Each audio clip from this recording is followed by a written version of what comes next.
Il ragù di carne è indissolubilmente legato al pomodoro nella nostra tradizione perché lo aiuta ad avvolgere la pasta e dargli sapore, ma se volete provarlo in una maniera un po' diversa, ciao a tutti da Paolo, bentornati sul canale Cibo Dentro. Oggi tagliatelle al ragù bianco. Intanto che vi preparate le verdure per il soffritto, mettete da parte i loro scarti di taglio e utilizzateli per fare il brodo che aiuterà il ragù nella cottura e nella mantecatura finale. Acqua fredda non salata, gli scarti di taglio più uno spicchio d'aglio schiacciato e pepe in grani. Mettete a bollire per un'oretta, poi salate in base all'acqua che vi rimane, spegnete la fiamma e lasciate coperto. Questo ragù lo faccio con il manzo macinato. Se partite da un pezzo di manzo intero e ve lo macinate, potete aggiungere parti nervose o imperfette del manzo per insaporire ulteriormente il brodo. In entrambi i casi tagliate le verdure a cubetti in modo che si accostino più elegantemente alle dimensioni della carne trita. Tagliate a fette, poi a striscioline ed infine cubettatele. Per la cipolla invece praticate prima dei tagli paralleli al tagliere, poi perpendicolari e in ultimo affettatela ottenendo magicamente dei cubetti già perfetti. Mettete sui fornelli una padella abbastanza capiente da contenere il ragù e poi anche le tagliatelle e scaldate abbondante olio d'oliva insaporendolo con uno spicchio d'aglio, un rametto di rosmarino e una foglia d'alloro. Lasciate insaporire qualche istante, poi aggiungete il trito di verdure. La cottura sarà abbastanza lunga e avranno tempo di cuocersi, ma una prima rosolatura iniziale le insaporirà maggiormente. Fatele andare almeno 5-6 minuti. Regolate di sale e di pepe, poi aggiungete il manzo tritato e aiutandovi con un cucchiaio iniziate a sgranarlo sul fondo della padella per poter avere una cottura omogenea, evitando spessori troppo grandi che porterebbero alla bollitura della carne anziché ad una gustosa rosolatura.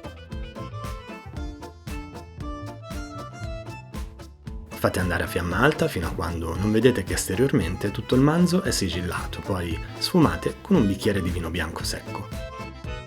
Sempre a fiamma sostenuta, fate evaporare la parte alcolica del vino, poi quando il ragù si è asciugato, proseguite la cottura con 2 o 3 mestoli di brodo ben caldo.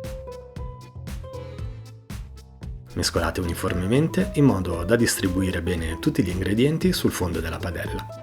Fate riprendere il bollore ai liquidi, poi abbassate la fiamma e proseguite la cottura a fuoco lento per almeno un'ora. In questo periodo la carne si insaporirà con il brodo, che ricordatevi era già stato salato, e con gli aromi. Manca volutamente una parte grassa che, ad esempio, avrei potuto aggiungere unendo al soffritto un pezzetto di guanciale o di pancetta. Quindi, dopo aver messo sul fuoco l'acqua per la pasta, iniziate ad aggiungere al ragù una prima spruzzata di olio d'oliva. Ne servirà poi ancora almeno la stessa quantità per aiutare a rendere meno asciutte le tagliatelle in fase di mantecatura con il ragù. Per questo ho evitato i grassi nel soffritto. Una volta che gli odori hanno rilasciato i loro aromi al sugo, potete anche eliminarli, aglio compreso volendo. Fate dunque cuocere le tagliatelle giusto il tempo di districarne i nidi. Gran parte della cottura avverrà successivamente in padella assieme al ragù. Scolate dunque molto al dente e versate tutte le tagliatelle assieme al sugo.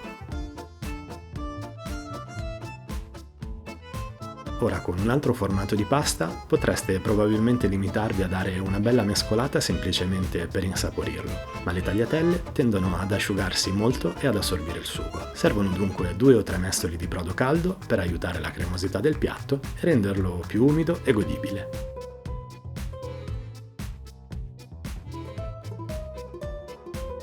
A seconda della quantità di pasta che avete cotto e della qualità di pasta che avete aggiunto, che potrebbe asciugarsi in maniera differente, valutate se aggiungere altro brodo, poi mescolate energicamente cercando di amalgamare bene tutti gli ingredienti in padella. Un po' di scivolosità potete aggiungerla con un altro goccio d'olio, sempre con la scusa di sopperire alla mancanza di grassi nel soffritto. Date quindi un'ultima mescolata per distribuirlo su tutte le tagliatelle e portate in tavola caldo fumante. Servite abbondanti nidi di pasta accompagnati da una generosa cucchiaiata di carne che, in parte, cercherà di scappare in fondo alla padella e arricchite con una spolverata di parmigiano grattugiato. Volendo, a fiamma spenta e aiutandovi con il brodo, potete anche incorporare il formaggio alle tagliatelle direttamente in padella. In questo caso però dovete mangiare la pasta appena pronta o tenderà ad asciugarsi molto velocemente. Io anche oggi, con questo primo piatto gustoso, ma a suo modo leggero, vi saluto e come ogni giovedì vi auguro buon divertimento e buon appetito e vi aspetto giovedì prossimo, sempre dalle 11 del mattino, qui su Cibo Dentro. Ciao!